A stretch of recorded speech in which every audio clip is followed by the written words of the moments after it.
हरे कृष्णा। भगवत गीता के इस वीडियो में हम शुरू करेंगे 8वें अध्याय का 11वां श्लोक। भगवान बता रहे हैं कि जो वेदों के ज्ञाता हैं, जो ओंकार का उच्चारण करते हैं, ओम, है ना, ये निर्विशेषवादी हैं, ये मेडिटेट करते हैं, है ना, जो मेडिटेशन के थ्रू भगवान को पाना चाहते हैं। 6ठे अध्याय में भी इस तरह का वर्णन हमें मिलता है। तब भी मैंने बोला था, अपनी फ्रैंकली देखा जाए तो जो मेरी कैपेसिटी है एज ए स्पीकर, उससे थोड़ा ज़्यादा है ये बोलना, बट फिर भी जो लोग मुझ पे थोड़ा विश्वास करके भगवत गीता साथ साथ पढ़ रहे हैं, तो मैं उनको बताना चाहता हूँ कि कुछ इन श्लोकों में भगवान ने पहले भी इस तरह की मेडिटेशन विधि की बात की थी, अब भी आ रही है 2-3 श्लोकों में जो मैं इस वीडियो में कवर कर रहा हूँ। आप इनको पढ़ के श्रद्धा अनुसार आगे चले जाइए। हम पहले ही सब कुछ चर्चा कर चुके हैं कि भक्ति के किन मार्गों को हमें अपनाना है, और उसमें मुख्यतः क्या है, हरि नाम हमें जप करना है। हरे कृष्ण कृष्ण कृष्ण हरे हरे, हरे राम राम राम हरे हरे। अगर संभव हो सके 16 माला प्रतिदिन करनी है। फिर हमें प्रभुपाद जी ने कहा है 4 नियमों का पालन करना है। कोई नॉनवेज नहीं खाना है, कोई ड्रिंक नहीं करना है, कोई जुआ नहीं खेलना है, परस्त्री का गमन नहीं करना है। ये 4 नियम को अपने को फॉलो करना है।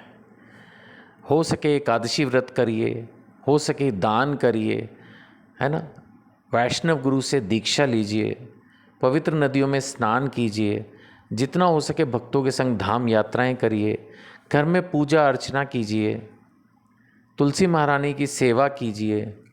ये सब करना है। भगवान को भोग लगाइए, प्रसादम ग्रहण कीजिए, कीर्तन कीजिए, शास्त्र अध्ययन कीजिए, ये सब है ना। तो इतनी हाई मेडिटेशन हमने जो सीखा है उसमें इसके बारे में चर्चाएं नहीं हुई हैं। मैं ये नहीं कह रहा ये खराब है, बट जैसा मैंने कहा, इन श्लोकों को आप श्रद्धा से पढ़ के आगे निकल जाइए। भगवान क्या कह रहे हैं? भगवान कह रहे हैं कि जो वेदों का ज्ञाता है, जो ओंकार का उच्चारण करते हैं, संन्यास आश्रम के बड़े बड़े मुनि हैं, वे ब्रह्म में प्रवेश करते हैं। एक्चुअली ये जो अनेक लोक हैं, अनेक तरह के मोक्ष हैं, उसमें से ब्रह्म ज्योति में जाकर मिक्स हो जाना, यानी कि एक बड़ी ज्योति में जाकर एक तरह से अपने आप को मर्ज कर देना, अपने आप को खत्म कर देना, ठहरा देना एक जगह विद नो एक्टिविटी, ये होता है ब्रह्म में लीन होना। तो जो ओम का उच्चारण करके ये उसमें अपने आप को लीन कर देते हैं। बट हम इस तरह के मोक्ष को नहीं डिस्कस करते या सजेस्ट करते, क्योंकि हम तो भगवान के धाम जाके उनके साथ खेलना कूदना चाहते हैं। आगे भगवान बता रहे हैं कि ऐसी सिद्धि की इच्छा करने वाले ब्रह्मचर्य व्रत का अभ्यास करते हैं। ब्रह्मचर्य जीवन कितना मुश्किल है। आज की तारीख में बहुत कम लोग आप देखेंगे जो ब्रह्मचर्य व्रत का पालन कर रहे हैं, यानी कि बिना स्त्री के जीवन, या अगर लेडी है तो बिना हस्बैंड के जीवन। कितना मुश्किल है, बट करने वाले करते हैं, इसमें कोई डाउट नहीं है। भगवान कह रहे हैं मैं तुम्हें वह विधि बतलाऊंगा जिसमें कोई भी व्यक्ति मुक्ति लाभ कर सकता है। देखते हैं अगले श्लोक में भगवान क्या बता रहे हैं। अगला श्लोक है हमारे लिए भगवत गीता का 12वां श्लोक 8वें अध्याय का। इसमें भगवान बता रहे हैं कि समस्त इंद्रिय क्रियाओं से विरक्ति को योग की स्थिति कहा जाता है। सारी जो भी हमारी इंद्रियों से रिलेटेड क्रियाएं उनको छोड़ दो। अब नेचुरली जो इस टाइप का मेडिटेशन है वो तो यही है ना, एकांत में रह के बस पूरी तरह से आप जो है ध्यान लगा रहे हैं, है ना।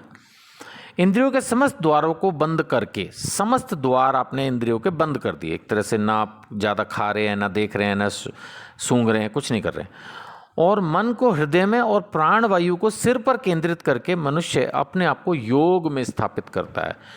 ये जैसे कुंडली और वो सब होते हैं ना, जो चक्र हैं शरीर के, अपान वायु, प्राण वायु, प्राणायाम, हठ योग स्थिति, ये सब जो इस तरह की जो विधियाँ हैं, ये वो विधियों में एक है ये सब। अब हम 13वां श्लोक और पढ़ रहे हैं 8वें अध्याय का। इस योगाभ्यास में स्थित होकर अक्षरों के परम संयोग यानी ओंकार का उच्चारण करते हुए, हमने पहले भी कहा कि इस तरह के लोग ओम का उच्चारण करते हैं। इस योगाभ्यास में स्थित होकर तथा अक्षरों के परम संयोग यानी ओंकार का उच्चारण करते हुए यदि कोई भगवान का चिंतन करता है और अपने शरीर का त्याग करता है, तो वह निश्चित रूप से आध्यात्मिक लोकों को जाता है। यानी कि जो इस तरह से मेडिटेशन कर रहे हैं भगवान उनके लिए भी मोक्ष की बात कर रहे हैं। लेकिन जितना मेरी समझ है आज तक की, उसके अनुसार ये जो मोक्ष है ये है वही ब्रह्म ज्योति वाला।